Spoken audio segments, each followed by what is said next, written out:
ফের বাঘের আতঙ্ক কুলতলিতে, ধান জমি ও মাঠে বাঘের পায়ের ছাপ। আরো ডিটেল আপনাদের জানাবো, তবে তার আগে জানাচ্ছি কুলতলিতে ফের বাঘ আতঙ্ক, ধান জমি ও মাঠে বাঘের পায়ের ছাপ। সকাল থেকেই বাঘের আতঙ্ক দেউলবাড়ি গ্রামে, এলাকায় তল্লাশি বন দফতরের। বিকেলে বাঘের অবস্থান স্পষ্ট করে বন দফতর। অর্পণ রয়েছে আমার সঙ্গে। অর্পণ, কোনো খোঁজ পাওয়া গেল, কোনো হদিশ পাওয়া গেল বাঘের? দেখো, বাঘের অবস্থান স্পষ্ট করেছে বন দপ্তর, এবং যে ঝোপের মধ্যে বাঘ রয়েছে তার চারিদিকে যে জঙ্গল রয়েছে সেই জঙ্গল সংলগ্ন এলাকায় ফেন্সিং এর নেট দিয়ে ঘিরে ফেলার কাজ সম্পূর্ণ করেছে বন দপ্তরের কর্মীরা। ইতিমধ্যেই সেই যে ফেন্সিং করা হয়েছে তার মধ্যে খাঁচা বসানোর প্রক্রিয়াও শেষ হয়েছে। বন দপ্তরের পক্ষ থেকে জানানো হয়েছে যে বাঘ মাতলা নদী, সেই মাতলা নদী আজমলবাড়ি জঙ্গল থেকে বেরিয়ে মাতলা নদী বের হয়ে এই দেউলবাড়ি গ্রামের যে ধান জমি সেখানে চলে আসে, এবং সকালে সেই বাঘের পায়ের ছাপ লক্ষ্য করেন স্থানীয়রা।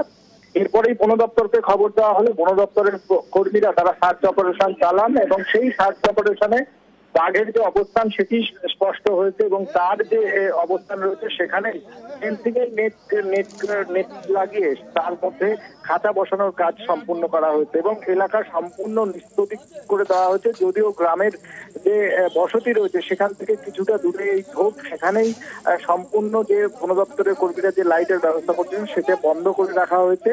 বাঘ খাঁচাবন্দি হওয়ার অপেক্ষায় রয়েছে বন দপ্তরের আধিকারিকরা। এদিকে এলাকার মানুষ তারা আতঙ্কিত না হয় সেই কারণেই কুলতলি থানার পক্ষ থেকে গ্রামে পুলিশ পিকেট বসানো হয়েছে, এবং বন দপ্তরের আধিকারিকরা তারা জানিয়েছেন কোনোভাবেই রাতে একা বাড়ির বাইরে যেন না বেরোনো হয়। ইতিমধ্যেই বন দপ্তরের আধিকারিকরা তারা যে গ্রামের এন্ট্রি পয়েন্ট রয়েছে সেখানে যেমন তারা রয়েছেন, তার পাশাপাশি যে জঙ্গল রয়েছে সেই জঙ্গলে তারা এই মুহূর্তে বসে রয়েছেন।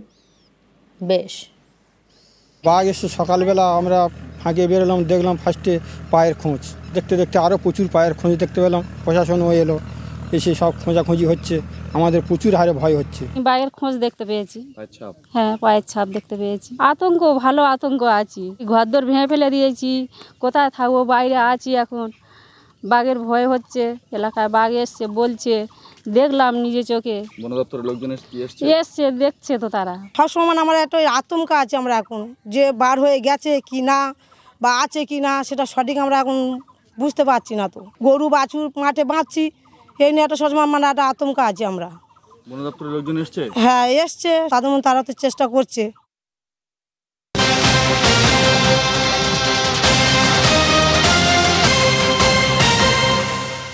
ব্রেকিং নিউজ এই মুহূর্তে। রাজ্যে ফের জাল ওষুধের হদিশ, আবারও রাজ্যের পরীক্ষায় ধরা পড়লো জাল ওষুধ। কি সেই ওষুধ, কি নাম, আরো ডিটেল আপনাদের জানাবো। অভিজিৎ রয়েছে আমার সঙ্গে। অভিজিৎ, এর আগেও জাল ওষুধের হদিশ, আবারও রাজ্যে পরীক্ষায় ধরা পড়লো জাল ওষুধ। কি সেই ওষুধ? প্রিয়াঙ্কা, নিঃসন্দেহে অত্যন্ত গুরুত্বপূর্ণ এই ওষুধ। পুরুষদের প্রস্টেট গ্ল্যান্ডের বৃদ্ধি ঠেকানোর জন্য খুব জনপ্রিয় এই ওষুধ ইউরিম্যাক্স ডি। যে কোনো চিকিৎসক একদম হামেশাই এই ওষুধ প্রেসক্রাইব করেন, এবং এই ওষুধের সব থেকে গুরুত্বপূর্ণ উপাদান সেটা হচ্ছে ট্যামসুলোসিন, যা পেচ্ছাপের গতিবেগ নিয়ন্ত্রণ করে, এবং ডুটাস্টেরয়েড, যা আরো একটি উপাদান যা প্রস্টেট গ্ল্যান্ডকে স্বাভাবিক রাখতে সাহায্য করে।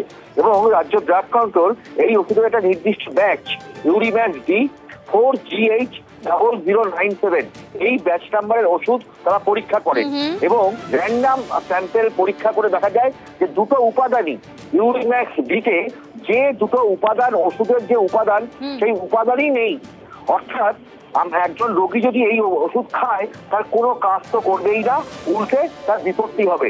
অর্থাৎ প্রস্টেট গ্ল্যান্ডের ক্ষেত্রে এই যে অত্যন্ত গুরুত্বপূর্ণ এই ওষুধ ইউরিম্যাক্স ডি, তার একটি নির্দিষ্ট ব্যাচ নাম্বার পরীক্ষা করে রাজ্য ড্রাগ কন্ট্রোলের আধিকারিকরা, ইন্সপেক্টররা এই ওষুধ বাজেয়াপ্ত করেছিল, এবং পরে পরীক্ষা করায়, এবং তারপরে সেন্ট্রাল ড্রাগ কন্ট্রোলকে জানানো হয়েছে যে এই ওষুধের এই নির্দিষ্ট ব্যাচ নাম্বারের এই ওষুধ সম্পূর্ণ জাল।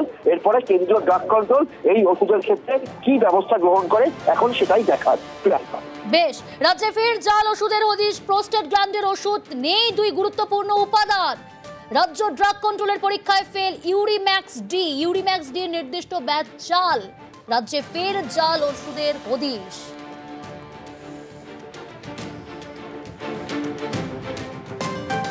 আসছি পরের খবরে। বন দফতরের অনুমতি ছাড়া স্কুলের গাছে কোপ। বনগাঁর গোপালনগরের প্রাইমারি স্কুলের প্রধান শিক্ষকের বিরুদ্ধেই এমন চাঞ্চল্যকর অভিযোগ। এই অভিযোগ, তিনি বেশিরভাগ দিনই স্কুলে দেরি করে ঢোকেন। আর এ নিয়ে স্কুল পরিদর্শকের কাছে নালিশ জানিয়েছেন স্থানীয় বাসিন্দারা। প্রধান শিক্ষককে শোকজ করা হয়েছে। স্কুলের মাঠে বেলগাছ, সেই গাছ কেটে সাপ। উত্তর 24 পরগনার বনগাঁ, এখানে গোপালনগর থানা এলাকায় বৃদ্ধ পাল্লা এপি স্কুল। সরকারি প্রাইমারি স্কুলের প্রধান শিক্ষক বিকাশ বিশ্বাস, তার বিরুদ্ধে সরব স্থানীয়রা। স্কুলের জমিতে পুরনো বেলগাছ, অভিযোগ বন দপ্তরের অনুমতি না নিয়ে গাছটি কেটে ফেলেছেন প্রধান শিক্ষক। এছাড়াও বেশিরভাগ দিনেই তিনি স্কুলে লেট। এরই প্রতিবাদে গোপালনগর সার্কেলের স্কুল পরিদর্শকের কাছে লিখিত অভিযোগ জানান স্থানীয়রা। উনি গাছটা লাগিয়ে দেবেন একটা সাইডে, আর বেদিটা উনি করে দেবেন। আমরা বন দপ্তরকেও চিঠি দিয়েছি, থানাকে দিয়েছি, পঞ্চায়েতকে দিয়েছি, বন দপ্তরকে দিয়েছি, এসআইকে দিয়েছি। সামনে একটা অনুষ্ঠান ছিল, ওটা অ্যানুয়াল ফাংশন ওনাদের একটা হয় এখানে। তো অনুষ্ঠানটা হয়ে যাওয়ার পরে গাছটা কেটে নেওয়ার কথা ছিল। বন দপ্তর থেকে অনুমতি নিয়ে আমাদের ব্যাপারটা আমার খুব জানা ছিল না। স্কুলের স্টুডেন্ট থেকে শুরু করে কোনো কেউই বলতে পারবেন না যে আমি দেরি করে আসি। মাস পিটিশনটা পেয়েছি। এর আগেও আমি ওখানে বেশ কয়েকবার ভিজিটে গিয়েছিলাম। একটা দুটো যার ডিসক্রিপিয়েন্সি পাওয়া গেছে সেগুলো কর্তৃপক্ষকে জানানো হয়েছিল, তদন্ত করেছি, ওনাকে একটা শোকজ করা হয়েছে, উনি সেই শোকজের চিঠি দিয়েছেন। কিছু কিছু ব্যাপার আমরা স্যাটিসফাই হতে পারিনি, সেটা ফার্দার ওনাকে জানানো হবে এবং অ্যাকর্ডিংলি সমস্ত রিপোর্ট আমরা ঊর্ধ্বতন কর্তৃপক্ষের কাছে পাঠাবো। বনগাঁ থেকে অনিরুদ্ধ কীর্তনিয়া, নিউজ 18 বাংলা।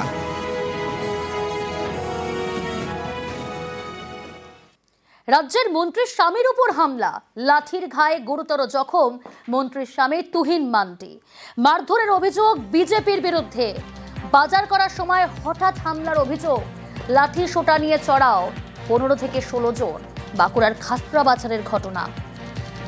মন্ত্রীর স্বামীর পিঠ, ডান হাতে গুরুতর চোট। ঘটনায় 6 জনকে ইতিমধ্যেই গ্রেফতার করেছে পুলিশ। মারধরের অভিযোগ পুরোপুরি অস্বীকার বিজেপি। অলরেডি সন্ধ্যে থেকেই ওরা লাঠি সোটা রড নিয়ে হুমকি চমকি এই জিনিসগুলো ওরা করছিল, বিজেপি আশ্রিত গুন্ডারা। হাজবেন্ড ওই রাস্তা দিয়ে বেরোচ্ছিলেন, তখন ওরা ছিল, তখন ব্যক্তিগতভাবে ওনাকে আক্রমণ করে। হাতে লেগেছে, ওরা চর ঘুষি লাঠি মেরেছে এবং হাতে লেগেছে, পিঠে খুব জোরে আঘাত লেগেছে, হাতটা মেবি ফ্র্যাকচার হয়েছে। পুলিশ প্রশাসনকে জানানো হয়েছে, তারা খুঁজছেন এবং 2-3 জনকে মনে হয় ধরেওছেন। দলগতভাবে আমাদের আজকে মিটিং আছে, আমাদের দলগত নির্দেশ এলে আমরা আমাদের তরফ থেকে আমরা মুভ করবো।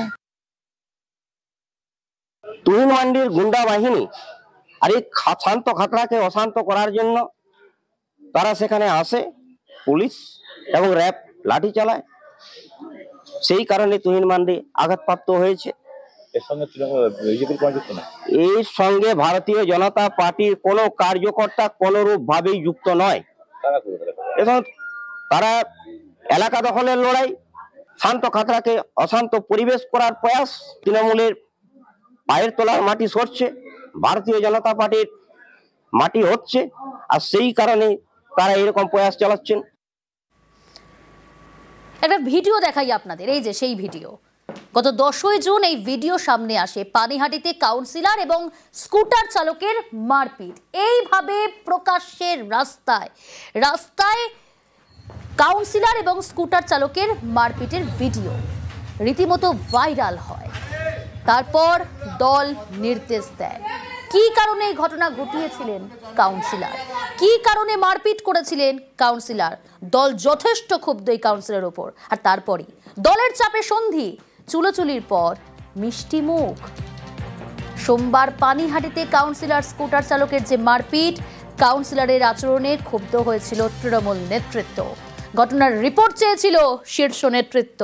এবার ভুল স্বীকার কাউন্সিলর শ্রাবন্তী রায়। পানিহাটির 26 নম্বর ওয়ার্ডের কাউন্সিলর শ্রাবন্তী। ভুল বোঝাবুঝি মিটিয়েই মিষ্টি মুখ দুজনের। সেই দিনের ঘটনার আকস্মিকতায় আমি সত্যি মর্মাহত।